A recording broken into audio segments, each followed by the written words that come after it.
Last time on Let's Play Metroid Prime 2 Echoes. I thank you for restoring energy to the Temple of Aegon. Be on guard, for the Ing do not suffer defeat lightly. They will surely seek revenge for your actions. I have detected unusual amounts of Ing activity in the Torvus sector. The enemy is on the move. Yeah, okay, you really want to remember this is here. This is incredibly important later on in the game, and surprise! We have an optional boss battle. This is the Dark Missile Trooper. The missiles do a hefty amount of damage to it, but they're no match for the light beam, and it's down. And for our troubles, we have received a missile expansion. That was a bit anticlimactic, but when you have a massive weakness to the light beam, I guess these things tend to happen.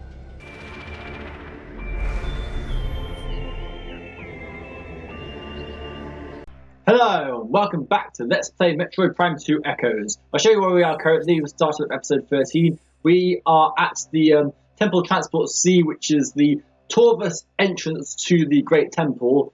And in this episode, we're finally going to be going to the next area in the game. We're finally going to be going to Torvus Bog. So let's go through here. Remember, this half pipe is very important, like I said before.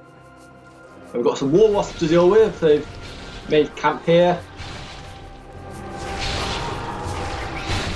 Well, one of them protected the hive, I guess, so tribal creatures they are. Anyway, a fire going down this way, and let's get the scan visor out because there may be some stuff. It's quite dark down this way, so you may not be able to see fully what you're doing, but the path is very, very usable, so we can finally progress onto this room right here.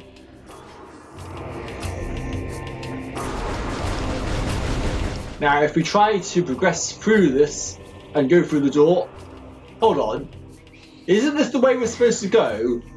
There's a green door in the way, we can't open it. We don't have what we need, right? There are also some war wasps attacking. Dang it, war wasps! Stop it!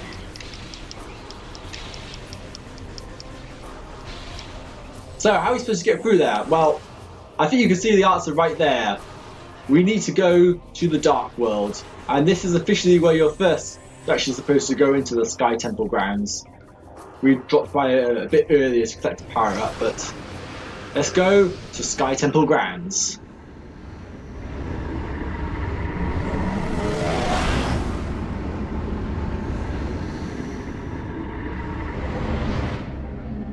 So now we have the dark suits. You can see that there's a lot less crystals around. There's also inglets, so let's deal with them.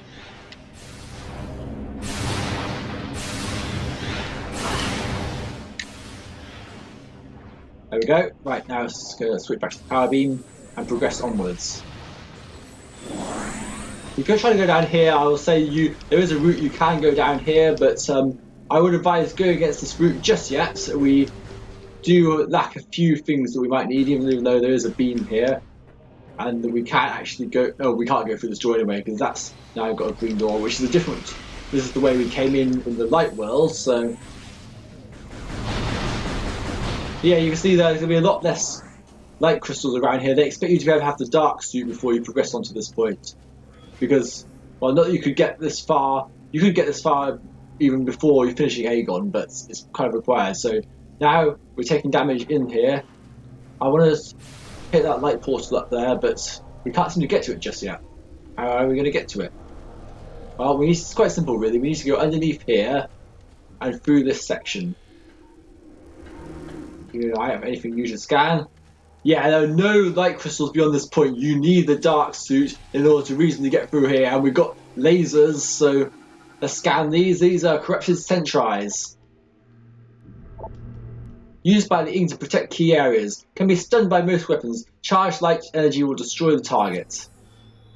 The sentries were designed by the Luminov to protect their camps on Dark Ether.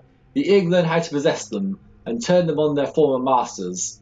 Many still remain throughout Dark Ether, now serving the Ing as they served the Luminov before them. Most weapon types will stun the sentries. Only charged light energy will destroy them. So, if I get out the scan visor, charge the light beam up, and we can outright destroy these and prevent them firing lasers, which will make it significantly easier to cross this section. And they drop anything? No, they don't. Okay, right. As you can see, we're still on our first energy tank thanks to the dark suit. This thing is so good function. Now we've scanned this part here. This is a locking unit, part of a safety system. Release unit by energizing nearby bomb slots. When all 4 locking units are released, the transport will be clear to energize and move. And if we scan this part here, this is the Luminos supply transport. Right, so as you can see, what was made very clear is what we need to do is energize 4 bomb slots. However, can we do that just yet? Yeah, yes we can. Okay. Enemies use the dark beam just there, but oh well. Still no protective field. Now we have some means to get our health back, so we could stay in here for a bit, but I'm going to roll ahead and clear this section. We need to hit the bomb slots.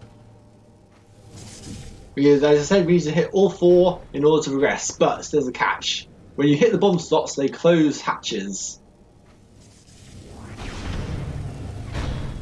As a result, you need to make sure that you're able to do these in sequential order, but ideally going from left to right.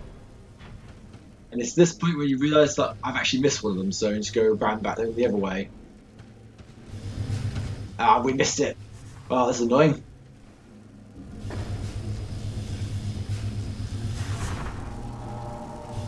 Come on! Ah! Right, well, this is proving problematic. We have to go this way because it's a one-way system, effectively. But as you see, yeah, I did miss the first bomb slot, which was right here. And if we pop into here, we can let this go. Yeah, this has to be done last anyway because that blocks you off. And that will create the lift system, and that will allow us to progress onwards. So if we step on this lift, it'll actually take us in a certain pathway. Thankfully there's a light field in here, but I want to be on guard. Yes. Oh, can we scan those things? Yeah. Yeah, we've already seen their night barbs. We've already seen what they are. I might have got to get the light beam out. It should be easier to try and deal with them. But yeah, actually we need the light beam out anyway because we need to use this portal here. We're still locked in place. But now we can progress back to the light world, and we have cleared that green door that we can get past. A new area of the temple grounds is now open to us.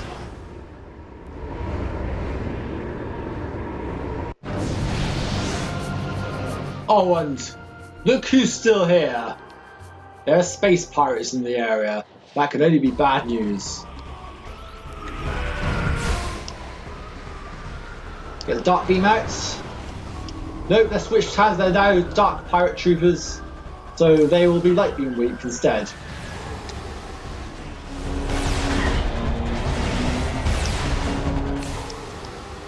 And they're dead.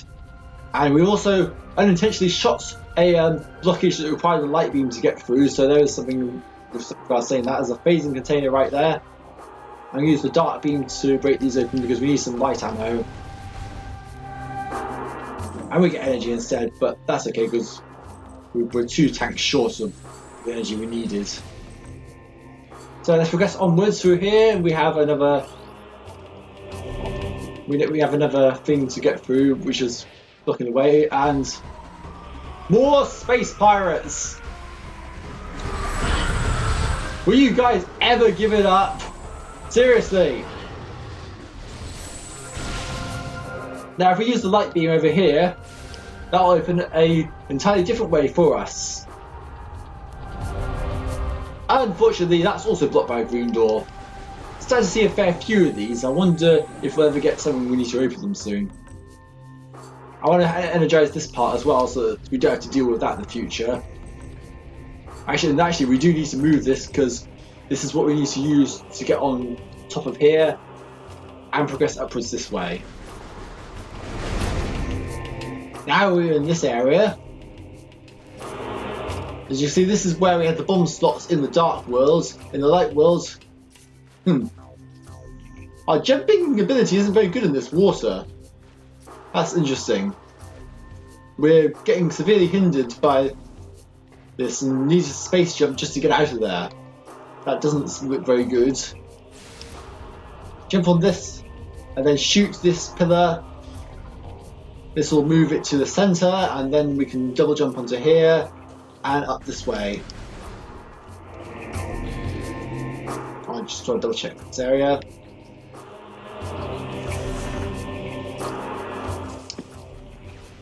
No, we cannot bomb jump up that way, so in the light world this doesn't look quite as doable as it was in the dark world. If we go through this way, we have a gate. Scan this. Beyond this door, the path of Torvus Bog lies. A verdant land ravaged by a great deluge and the folly of battle. We honour the life that remains. And that will open the door, and we can move to Torvus Bog. But before that, I want to go through here. If you look very carefully, there is a passage of some sort that we can use the morph ball to fit in. Yeah, in this route here. We go through here. There is another block which you can use the light beam on. And we have some Luminoth lore to decipher. This is Age of Anxiety. In time, the roar of a wounded planet subsided. The air, though fouled, was breathable. Light made its way through the dark veil over our world. Slowly we ventured out from the shelters of our homes to see what remained of our paradise. What little comfort we gained by surviving was soon shattered, for when we looked outwards, all we saw was devastation. Half of the planet's energy had vanished from the energy controllers. Ether became violently unstable as a result. Of the stellar objects which struck our home, there was no sign. Interesting. So anyway, the reason I want to go through here is we have a shortcut right back to this area now. So if you ever need to get through this area, we have an easy way to get through. I believe there is also some sort of upgrade around here, or am I getting confused? Yeah, okay, so this is just a quick route back so that you don't have to go through all the way around this area again. And with that being said, we can finally move on to Torvus Bog.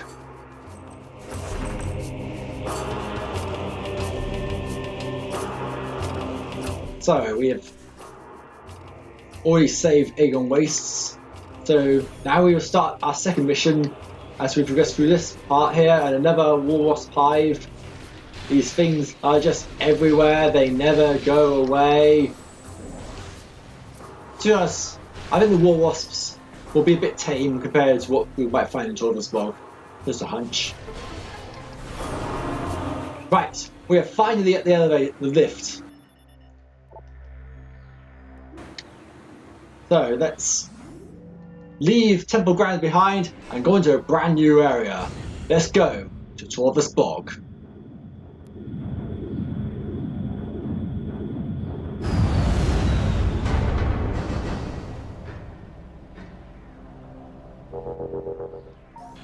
So a quick scan around the area to see if there's anything new that we could look at. There's something here. Structure analysis complete. This is part of an air purification system. This unit is still active, if only at a basic level. Scans indicate a general lack of maintenance. If this unit is not serviced within the next 3 cycles, it will cease to function.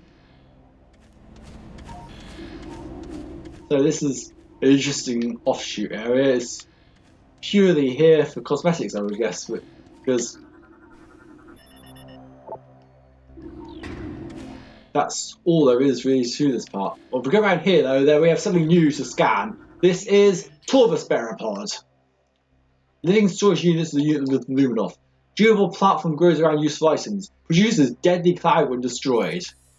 The Torvus Pod grows around useful items. The hard outer shell can be shattered by weapon fire. The Luminoth use hardy plants to store supplies for operations in the Torvus Bog. They are resistant to the harsh chemicals and diseases that run rampant in the swamp and emit a deadly cloud when destroyed. This has discouraged their consumption by local animals. So yes, like I said, if you try to shoot these, they will give you goodies, but at a cost. If you stand anywhere near them, you're going to take damage. So using the charge beam to suck in their goodies is probably the better idea. So let's move to this area, which is looking a bit more greener than anything we've seen in the game so far. And we got more street bats.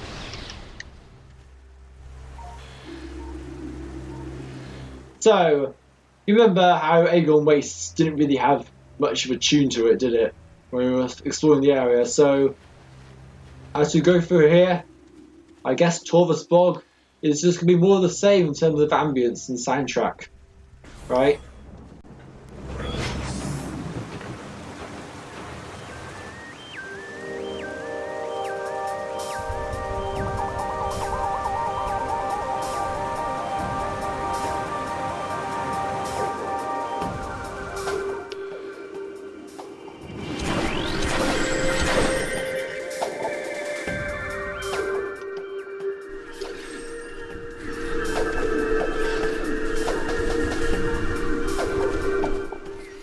Nah, this is one of the best songs in the game, and we missed a scan.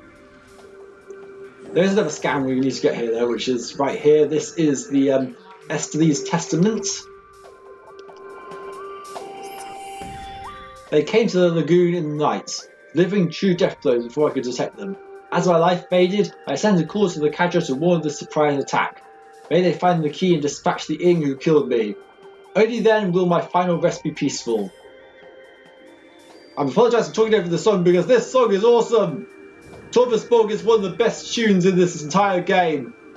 I really wanted to let it play, but it didn't get much of a chance before we got so rudely interrupted. Something new we can also scan here. I want to see if we can respawn what was there before. Because there are some flying enemies that we could have scanned, but not for now. If we try to progress to the water, we can scan these. These are hidlings. Aquatic miniature hard herd animal. Targets travel in large swarms. Contact with targets can cause minor damage. Hidlings are small water dwellers. They travel in packs for safety, roaming the water only for searching bits of food. Their only defense is a bite, though their small teeth are sharp enough to pierce metal. Try to progress into the water. Remember, when in the water, your jumping is extremely limited, because we found out earlier from just the shallow water. In the deep water, it's an entirely different story. So, before we venture too far in, I just want to make a few notes of some key points. There is a route up there, but we cannot reach this route because these are gated off.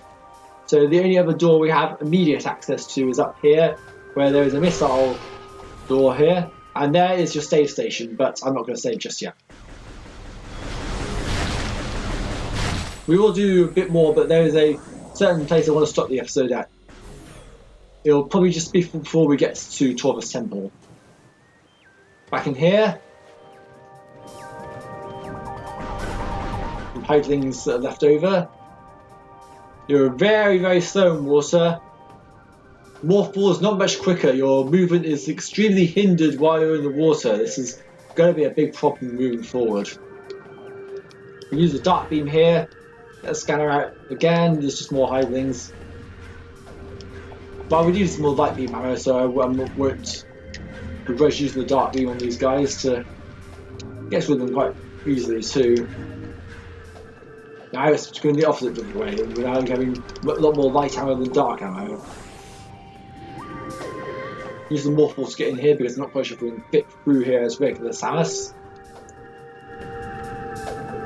Now we need to try and figure out how to get out here because obviously if you try and jump, you can't jump very high. So what you need to do is make sure you use the space jump just to clear these very small gaps, and we've made it out here. And there's some ooh, there's a different colour. We haven't seen this before, I don't think. This is green. And we can't make it up that ledge because water physics. Wow, this is a problem. That it wasn't really much of a problem at the end. Into this room right here. Ah, okay, here are the enemies. Oh, where are they? Oh, yeah, this is Shriekers. Flying Predator. Bursts from Earth and takes flight. Fires Sonic Blast. Generates stealth field that disrupts most visors. That explains a lot. Accustomed to the Shredder, the Shrieker waits for prey half buried to the earth. When it detects a target, it erupts from the ground and takes flight. It releases a Sonic Blast to stun its target and sweeps into feast. Shriekers can generate a stealth field that disrupts most visors, making them difficult to attack. Right, so seeing as these guys are hard to hit, I think we should try and do a lot of damage to them in the process. But as you see, they're fading in and out very easily, so they're very difficult to track. Can't go up there because of the translator door with the green text on it, and we're still hindered by the silly water.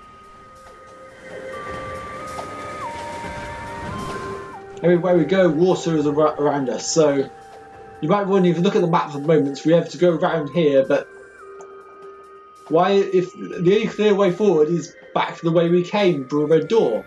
That's very curious. We'll go through this route, fire a missile through this place, and we'll go through this Morphball tunnel. As we go through, there's a missile expansion and a portal. I think it's pretty clear how we get to that missile expansion, but how we get to that portal, I'm not quite sure yet. We'll have to find out a bit later, I guess. Is there any way to get... No, it's definitely through the portal use. We're now on this side and we can scan this gate here, which will... So if we scan this part here, this should open the gate. And this also rises the bridge so we can progress through this way. And we're back in the starting room that we were in, and we can move on through, and we finally get to scan these guys. These are shredders. Exploding flying plants. Durable platform seeks enemy targets and flies toward them, exploding on contact. The shredder spends most of its life in the earth. When agitated, it will spring forth from the ground, then begin to fly towards its foe. Should it reach its target, the shredder will explode with considerable force, releasing a cloud of flames as it does. Shredders are resilient, but can be eliminated with concentrated weapons fire. Let's get rid of these. Health management not being the best of points here. We have something quite interesting here. This is Torvus Hanging Pod. Field cache for Luminov Nursery, designed to hold crucial munitions and supplies for Luminov warriors. Some may still contain useful items left over from the war, so I guess if we shoot these, then yeah, they drop and release stuff. So if you want to near a few pickups, there's a good opportunity to get some here. And I think we are needing more health, so if we'll spawn any health, that would be quite useful.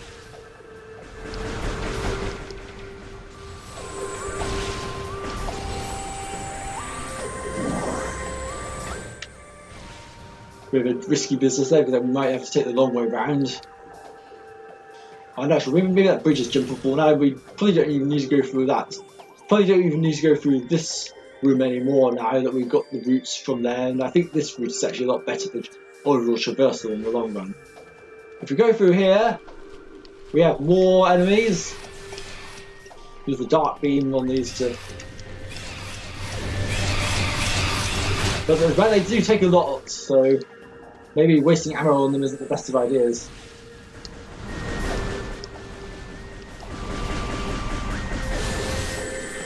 We have some health going on because I think we might need it going to the next room. If I remember rightly, there is a very difficult enemy coming up. One that will represent a bit of a step up in class and dexterity required to defeat them before. Here it is. We have dinosaurs in this game now.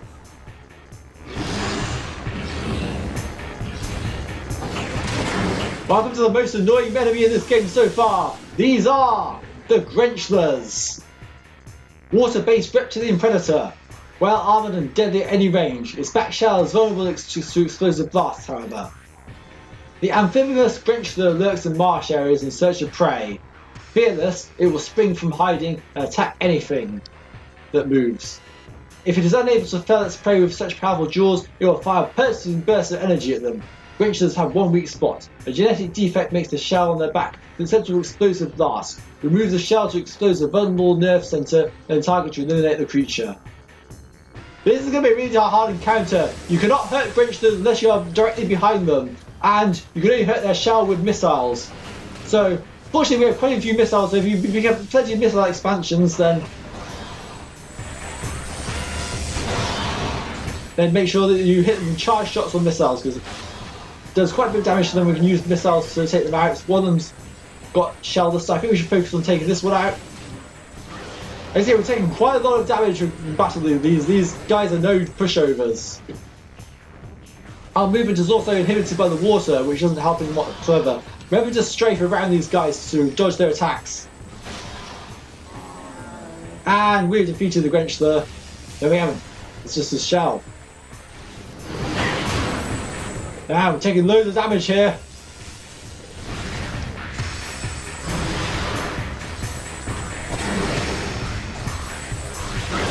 And there we go.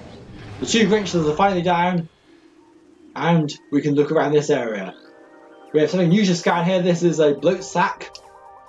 Gas generating platform. Target creates beneficial gases. Poisonous sack keeps it from being eaten by most creatures. The humble bloat sack contributes to its ecology by producing large amounts of benevolent gases. It thrives in damp environments, though it can survive in most climates and terrains. The bloat sack secretes its venomous sap over its body. Very few creatures can ingest the sap and survive, making it a useful defense mechanism for the plant. You may have noticed something. We now have 50% of all logbook entries in this game, so we are halfway towards completing our logbook. That is very, very encouraging.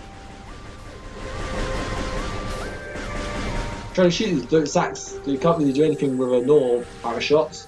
Charged shots don't do anything, so they're just there for scanning, I guess. If we go up this way, we've got a bridge. Oh wait! There's something else here. Target is in a stage of dimensional flux. An area to completely scan bomb slot target. Well, we've seen this before, but you know what it is. This bridge is going over to a dark portal, but we see a door over there. We kind of want to turn it, so we need to go to the dark world and turn it. Structure analysis complete. Power bridge is online, yet his control system is missing from area. Unable to move bridge to a new position. We scan this part here. This is another thing to scan. This is a sentinel crystal. Used to monitor key sites. Used by Luminov soldiers to observe tactical areas during the war. Most are still broadcast into Umos. During the war, the Luminovs used the sentinel crystals to monitor key areas and installations. They are incredibly durable, resisting all but the most powerful living attacks. Umos still uses the remaining sentinel crystals to keep a watch for inactivity. So, we see there's a missile expansion over there. That's why we really want to turn this bridge, but I guess we need to go into the dark world to progress.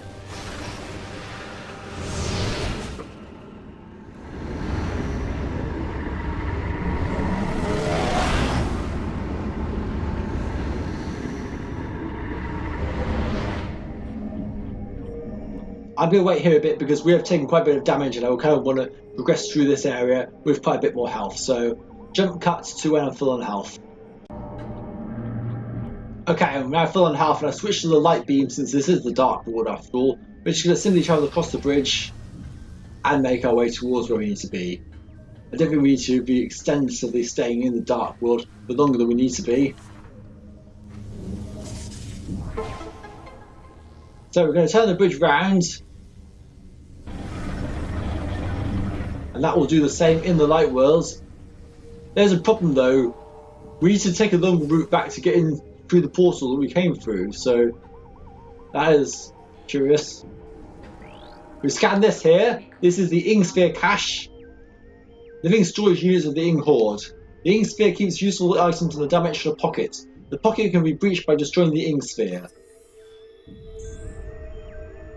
Normally, the Ing Sphere will only release the item to its Ing Masters. It sometimes destroys the item, but could be worth the risk. It's curious. Interesting detail as to why there might not always be items in pickup crates like that. So, but the extra metal there, retro again. So we need to go through this way in order to progress, and we have something here to scan. This is a Dark Fungus. Aquatic carnivorous plant. Incredibly resilient. Targets its vulnerable nerve center when it opens its mouth to attack. Direct hits will stun target. The Flogus waits patiently as it floats in murky waters, searching for a meal. When the seismic sensors in its epidermis are triggered, it springs open rapidly to attack.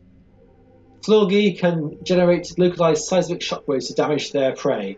The central nervous system is exposed when it opens its mouth to attack, damages to stun the Flogus for a time. So this is very similar to what was in Metroid Prime. What happens is, you wait for it to open its mouth, hit it with a light beam, and it should be stunned, and you can use it as a platform to progress. And then in the Dark World, it's used as it creates a light shield. So, killing is to a benefit. We have another door we can't get through here. This is a yellow door, so even more secure than the green and purple doors. I think we've seen every door type in the game now, but we're still yet to figure out what opens which. Now, I think we're going to want to get out of the Dark World here because we don't want to stick around here for too long. And go through this portal.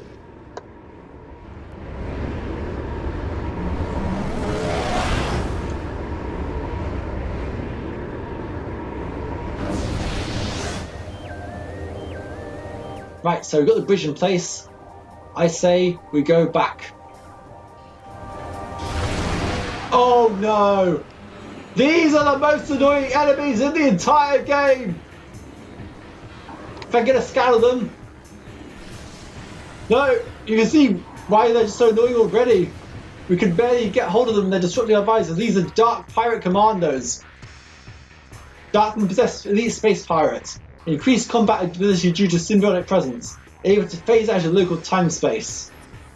The Ing prized the few pirate commandos they managed to take alive. Only Hunter and Ling are allowed to possess the commandos, and the competition for that right is fierce among them. The Hunter Ing ability to phase out of local time-space carries over to the Dark Pirate Commando. They will fire bursts of dark matter enemies, along with experimental EMP grenades stolen from the space pirates. These guys suck! You know the chosen ghosts from the original Metroid Prime? These guys are even more annoying than them. Try and hit them as much as possible because it's very hard to find them when they spawn. This is such an annoying enemy to have to take out, and to add to all that, we have been hindered by the water around us, which makes it even harder. And sometimes you even need to defeat these enemies in order to leave rooms. The last shield is shut, we have to kill these guys. Torvus Bog is really stepping up the difficulty of the games now.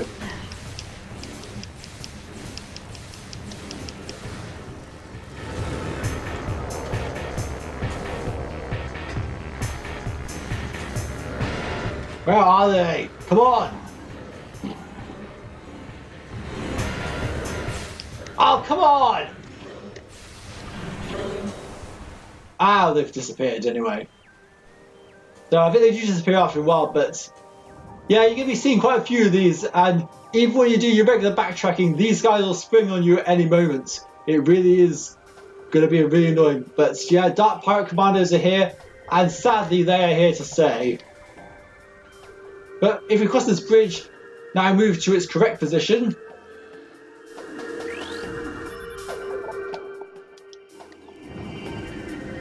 We can pick up this missile expansion. We now have 75 missiles in total, but we're still a long way off from picking up every missile expansion. But speaking of missile expansions, there's another one already, but we can't get to that one so easily. We need to transform into a morph ball and move around this route. Ah, okay. There's an enemy we need to scan in here before we can move on. This is the Spore.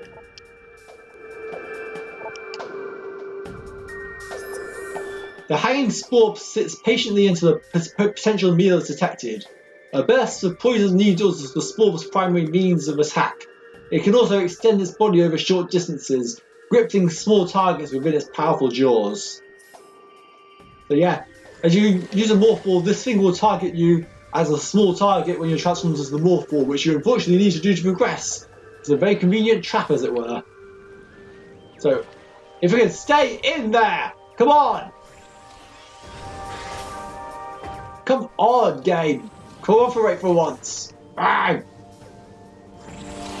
Right, so we go move through very quickly in order to avoid the spore, and obviously on the Wii version this is significantly easier. If we go turn around us, we are now up here, but I don't think we can access the power up just yet.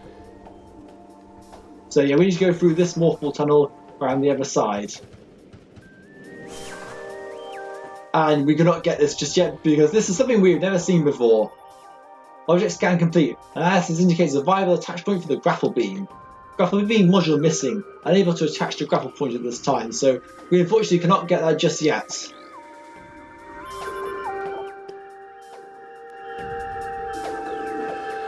So, as it is, we will only be able to move forward. We can jump down straight here now because we don't need to go through that tunnel. That's only if we're going back the other way. But yeah, we're not going to be able to go through there just yet. So now we want to open this door right here. Scan this point here. Power restored to kinetic orb cannon. The unit looks in current firing position. Auto fire feature enables. So that will allow us to get into the Torvus temple, which is why we had to come all the way around here in the first place. A few scannable objects here. This is structural mass complete. Block is composed of densium. Local creatures have weakened it along with time erosion. Another densium object.